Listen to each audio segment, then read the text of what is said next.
బట్టల మరకలు పూర్తిగా వదిలించే ప్లాంట్ బేస్డ్ డిటర్జెంట్ లిక్విడ్ ఎలిమ్ డిటర్జెంట్ లిక్విడ్.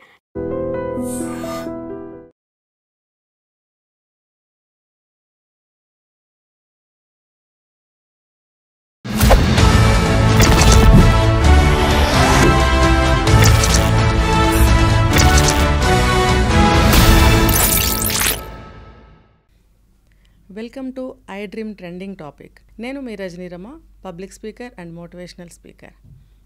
ఈరోజు మరొక ట్రెండింగ్ టాపిక్తో మేము ముందుకు వచ్చాను. ఇప్పుడు అందరికీ తెలిసిందే, మంగ్లీ సింగర్ మంగ్లీ అంటే ఇష్టం లేని వాళ్ళు ఎవరు ఉండరు. నాకైతే చాలా ఇష్టం. రాములో రాములో సాంగ్, ఆమె తీసిన రాగం అనేది అసలు చాలా బాగుంటుంది. అది ఆమె ఏ పాట పాడినా కూడా అందరూ కూడా ఫిదా అయిపోతూ ఉంటారు కదా. సరే, మరి ఒక మనిషి అన్న తర్వాత తెలుసో తెలియకో పొరపాట్లు జరుగుతూ ఉంటాయి. తప్పు వేరు, పొరపాటు వేరు కదా. మరి ఒక మనిషి పొరపాటు జరిగితే ఎందుకు మన సమాజంలో వాళ్ళందరూ కూడా తలోక వైపు నుంచి ఆమెను లాగాలని ప్రయత్నిస్తారు కిందకి. అయితే మనకి డే 1లో వచ్చిన సమాచారం వేరు, ఓకే, ఇప్పుడు వస్తున్న సమాచారం వేరు. ఏ కేసు అయినా తీసుకుంటే ఇన్వెస్టిగేషన్ చేసే కొద్దీ దాని విషయాలు ఇంకా అప్డేట్స్ తెలుస్తూ ఉంటాయన్నమాట మనకి. ప్రస్తుతం అయితే మంగ్లీ గారు చెప్పినటువంటి విషయం ఏంటంటే, నాకు నిజంగా అందులో ఉన్నటువంటి కొన్ని విషయాలు తెలియవు. అవేమిటి అంటే, ఇప్పుడు ఒక ఫారిన్ లిక్కర్సే కానీ, డీజేలే కానీ ఇలాంటి అభ్యంతరకరమైన విషయాలు పెట్టుకోవడం వలన అది పర్మిషన్ తీసుకోవాలి, తీసుకోకుండా చేయకూడదు అనేటువంటి అభ్యంతరాలు నాకు తెలియలేదు. తప్పయింది, సారీ అని పాపం ఆవిడ చెప్పినప్పుడు బాధ అనిపించింది. ఎందుకనంటే ఎంత ఒక స్థాయికి వెళ్ళినా అమ్మాయిలకి అనేది కొన్ని విషయాల్లో ఎక్కడో పొరపాట్లు జరుగుతూ ఉంటాయి. అయితే మన వాళ్ళు అందుకే ఉంటారు కదా, లాగి లాగి లాగి బయటికి లాగి బాధ పెట్టాలి. అయితే ఇక్కడ తెలిసి చేసినా తెలియక చేసినా కొన్ని విషయాలు ఎలా ఉంటాయంటే, అఫ్కోర్స్ ఒక్కొక్క రీజనల్ కల్చర్స్ వేరే ఉంటాయి. అంటే ప్రాంతీయపు ఆచార వ్యవహారాలు అలవాట్లు అవన్నీ వేరువేరుగా ఉంటుంటాయి. ఇప్పుడు ఒక్కొక్క వైపు మరి మందు తాగడం అనేది ఒక హ్యాబిట్గా ఉంటుంది. సో వాళ్ళకి పిల్లలు పెద్దలు అందరి ముందు కూడా మందు అరేంజ్ చేయటం అనేది అది వాళ్ళ కల్చర్ కింద వాళ్ళు భావిస్తారు. అయితే అన్ని ప్రాంతాల వాళ్ళు అది ఒప్పుకోకపోవచ్చు. పిల్లలు పాడైపోరా అని. పిల్లలు పాడైపోరా అంటే అది వాళ్ళ కల్చర్ అయినప్పుడు చిన్నప్పటి నుంచి అవి చూస్తూ పెరుగుతూ ఉంటారు. అవి వాళ్ళకి ఒక అంటే చిన్న వయసులో వాళ్ళకి అలవాటు చేయరు, బట్ ఆ కల్చర్ని చూస్తూ పెరిగి సర్టెన్ ఏజ్ వచ్చిన తర్వాత వాళ్ళు కూడా కల్చర్కి అలవాటు పడాలి అన్నట్టుగా కూడా వాళ్ళ కల్చర్స్ అనేవి ఉంటూ ఉంటాయి. ఏది ఏమైనా కల్చర్ అనుకున్నా కాకపోయినా హెల్త్ వైజ్గా అది అందరికీ కూడా హానికరం అనేది తెలుసుకోవాలి. ఇంకొకటి, పిల్లలకి కల్చర్ ఏదైనా సరే, ఒకటి ఇదని కాదు, ఎటువంటి కల్చర్ అయినా అలవాటు చేయాలి అని అనుకుంటే ఇలాంటివి ముఖ్యంగా చిన్న వయసులో అలవాటు చేయాల్సిన అవసరం లేదు. వాళ్ళకి ఒక ఏజ్ వచ్చిన తర్వాతే ఆ కల్చర్లోకి తీసుకెళ్ళటం అనేది మంచి పద్ధతి. అయితే ఇక్కడ ఫ్యామిలీస్కి మనము అరేంజ్ చేసుకుంటున్నాం కదా పార్టీ అని అన్నప్పుడు ఫ్యామిలీస్ వస్తారు, మరి వాళ్ళ పిల్లలు ఉంటారు. మరి అది తెలిసినప్పుడు ఇటువంటివి పెట్టుకోకూడదని కూడా తెలియాలి. పెద్దవాళ్ళైనా ఉంటారు, వాళ్ళైనా చెప్పచ్చు. తర్వాత అంటే ఒక్కొక్కళ్ళు ఏంటంటే, మేము హైఫైస్ కదా, మేము ఇంత హై స్థాయిలో ఉన్నాం కాబట్టి మాకు ఇలాంటివి ఒక ఫ్యాషను, ఒక స్టైలు, మా హోదాకి ఏమంటారు సరిపడా ఉన్నటువంటి అలవాట్లు అనుకోండి, ఆ హోదాకి చిహ్నం అనుకోండి. ఇలాంటి అలవాట్లు ఏంటంటే భారీ ఎత్తుల్లో ఫంక్షన్స్ చేసుకోవడము, ఇలా లిక్కర్స్ అని చెప్పి అదని ఇదని ఇంకా ఎటు జెడ్ వాళ్ళు అందులో అరేంజ్మెంట్స్ చేసుకుంటారు. అయితే అది ఎంతవరకు మనకి అవసరము, ఎంతవరకు అది మంచి, ఎంతవరకు పక్కవాడికి అది ఇబ్బంది కలుగుతుంది. ఇప్పుడు చూడండి, అది ఊరు చివరు ఉన్నటువంటి రిసార్ట్స్ అయినా కూడా ఆ చుట్టుపక్కల ప్రాంతాల్లో అర్ధరాత్రి పూట ఎంత సౌండ్స్ వస్తాయి కదా. అట్లీస్ట్ ఇదైనా తెలిసి ఉండాల్సింది.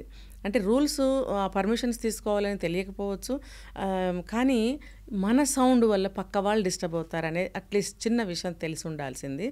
ఇంకొకటి ఏంటంటే, అక్కడ గంజాయి పట్టుబడము, లేకపోతే డ్రగ్స్ తీసుకున్నారు అని ఒక పోలీసు వాళ్ళు టెస్టులు చేసినప్పుడు బయటపడింది అని అనటము అని అంటే, ఇప్పుడు చూడండి చాలామంది ఫ్యాషన్గా తీసుకుంటారు చాలా విషయాలు. ఇప్పుడు మేము ఆ ఫంక్షన్కి వెళ్తున్నాం కాబట్టి మా యొక్క స్టైల్ మా బ్రాండ్ చూపించాలి అని అనుకుంటారు కొంతమంది. ఇప్పుడు నవేడేస్ రేవ్ పార్టీస్ వచ్చేసాయి. రేవ్ పార్టీ అంటేనే అందులో అన్నీ ఉంటాయి. అందులో వెళ్ళే వాళ్ళందరూ అలాంటి కేటగిరీకి చెందిన వాళ్ళే ఉంటారు. సో మిగతా వాళ్ళు అలా వచ్చారని అందులో ఉన్నవాళ్ళు అనుకోరు. వచ్చిన వాళ్ళు అందులో ఉన్నవాళ్ళు ఇలా ఉన్నారేంటి అని అనుకోరు. అందరూ ఒకటే కేటగిరీ కాబట్టి అందరూ అలా తీసుకుంటూ అందరూ ఆ కల్చర్కి అలవాటు పడి అలా ఉంటుంటారు. సో అందులో ఉన్న వాళ్ళకి ఏమి అనిపించదు.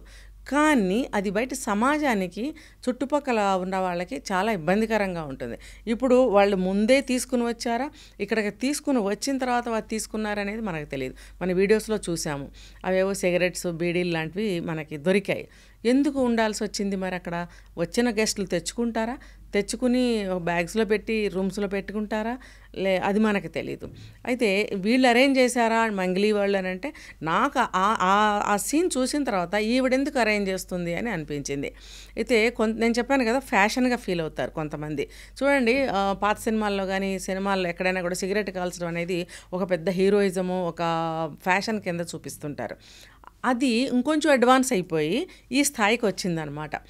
సో ఈ డ్రగ్స్ తీసుకోవటము, గంజాయి తీసుకోవటం అనేది కూడా ఒక రాంటి ఫ్యాషన్ కింద ఫీల్ అవుతున్నారా? అందుకని చెప్పి స్పేర్ తెచ్చుకుని పెట్టుకున్నారా? మరి లేకపోతే ఎలా బయటపడ్డాయి? అంత రిచ్ ఏరియాల్లో ఆ బెడ్రూమ్స్లో ఒక బ్యాగ్ అడుగున అవి ఉండాల్సిన అవసరం ఏముంది? సో ఎవరో తెచ్చుకుని అది తీసుకుని ఉంటుంటారు. అందుకనే మన టెస్టుల్లో కూడా బయటపడింది.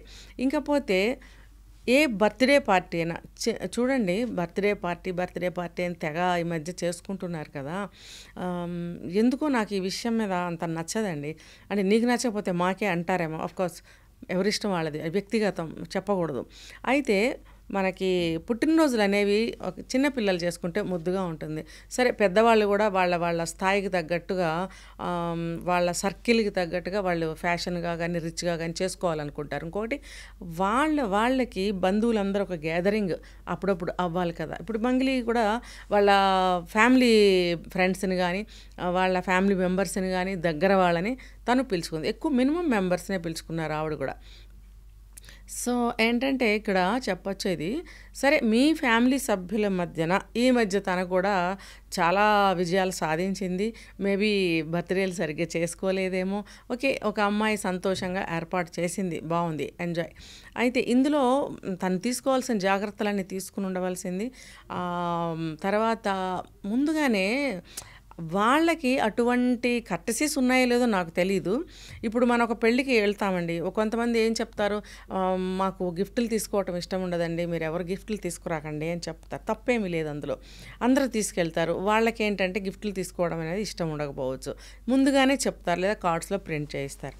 అలాగే ఇక్కడ కూడా మనకి ఎటువంటి అలవాట్లు ఉన్నా కానీ మనం నైస్గా పిల్లల మధ్యన, ఫ్యామిలీ మెంబర్స్ మధ్యన నేను బర్త్డే సెలబ్రేట్ చేసుకుంటున్నాను, ఇంకోటి అందరూ తనకు దగ్గర వాళ్ళే కాబట్టి చెప్పుకోవచ్చు, మీరు ఇలాంటి గంజాయిలు కానీ ఇలాంటి డ్రగ్స్ కానీ మనం ఇక్కడ వాడొద్దు, మనం ఈ కేవలం బర్త్డే పార్టీకి సంబంధించిన లిక్కర్సో ఇంకా ఉంటాయి కదా వాళ్ళకి, అవి మాత్రమే మనం సెలబ్రేట్ చేసుకుందామని తను దగ్గర వాళ్ళకి చెప్పుకునే అవకాశం ఉంది, చెప్పుకోవచ్చు. కానీ చెప్పాను కదా, వాళ్ళకి కల్చరు, ఒక రిచ్నెస్, అదొక ఫ్యాషను, అదొక స్టైలు, ఈ రకంగా ఇచ్చుకుంటే అసలు చాలా సాటిస్ఫై అవుతారనమాట. ఆ సాటిస్ఫాక్షన్ కోసం ఎన్ని అడ్వాన్స్డ్ స్టెప్స్కి వెళ్తున్నారంటే, ఇప్పుడు సెలబ్రిటీసే కావచ్చు, ఇప్పుడు మామూలుగా యూత్ అందరూ కూడా దానికి అలవాటు పడిపోతున్నారు. ఎందుకు? అది మన కల్చర్ కాదు, మనకి హెల్త్ పాడవుతుంది, తర్వాత అది కొంచెం ఎక్స్పెన్సివ్ అయినా కూడా పెద్దవాళ్ళని చూసి వీళ్ళు కూడా అలవాటు చేసుకుంటున్నారు. అంటే ఇప్పుడు ఇది బయట పడింది కాబట్టి ఈ మనకి సొసైటీకి ఈ పార్టీ వల్ల ఏం మెసేజ్ దొరికింది? ఇప్పుడు నేను మంగ్లీని అసలు తప్పు పట్టడం లేదు, ఓకే వాళ్ళు ఎలా చేసుకోండి, కానీ బయటకు వచ్చింది కాబట్టి మనం అందరం విమర్శిస్తున్నాం, ఇలా మాట్లాడుతున్నాం. తను తగిన జాగ్రత్తలు తీసుకుని వాళ్ళు అక్కడ పార్టీలు చేసుకుంటే సమాజానికి వచ్చిన ఇబ్బంది ఏమీ లేదు. ఇప్పుడు ఎన్నో రకాల పార్టీలు జరుగుతున్నాయి, రేవ్ పార్టీలు జరుగుతున్నాయి, పబ్బులు, అవి ఇవి, దాబాలు, కాదేది అనర్హం అన్నట్టుగా ప్రతి ప్లేస్లోనూ ఈ పార్టీలు అనేవి, సెలబ్రేషన్స్ అనేవి చేసుకుంటున్నారు. చిన్న వాటికి సెలబ్రేషన్ ఓకే, ఒక మనిషి ఉత్సాహంగా, ఎంకరేజ్మెంట్గా, ఇంకా ఉత్సాహంగా ముందుకు వెళ్ళాలి లైఫ్లో అంటే అప్పుడప్పుడు చిన్న సెలబ్రేషన్స్ తప్పదు, కావాలి. కానీ ఒక మంచి, ఒక చెడు, నేను ఒక వీడియోలో చెప్పాను, ఒక మనిషి ఏ పని చేసినా సామాజికంగా కానీ, కుటుంబ పరంగా కానీ, వ్యక్తిగతంగా కానీ, ఇంకా అఫీషియల్గా ఎక్కడైనా ఆఫీసుల్లో అక్కడ వర్క్ చేస్తుంటే కానీ మనం ఏ పని చేసినా వీళ్ళకి డిస్టర్బెన్స్ అవ్వకుండా, వాళ్ళకి చెడు అవ్వకుండా, వాళ్ళని బాధ కలిగించకుండా ఉండటం అనేది మంచి పద్ధతి. అదొక వన్ ఆఫ్ ద రూల్ అనమాట. సో మనం ఎప్పుడైనా సరే ఏ పని చేస్తున్నా సరే ఇవన్నీ ఆలోచించుకుని మనం చేయటం అనేది మంచి పద్ధతి. ఒకవేళ నాకు తెలియక చేశాను అని అన్నా కూడా మనం ఏం చేయాలంటే ఎవరినైనా సంప్రదించాలి. ఇలాంటివి చేసిన వాళ్ళు ఉండుంటారు కదా ముందు, ఏమైనా ఇలాంటి చేయాలనుకుంటున్నాను, ఏమైనా అబ్జెక్షన్స్ ఉంటాయా, ఏమైనా పర్మిషన్స్ తీసుకోవాలా, ఏమన్నా ఇందులో ఏమైనా పొరపాట్లు జరిగే అవకాశాలు ఉన్నాయని అడగచ్చు.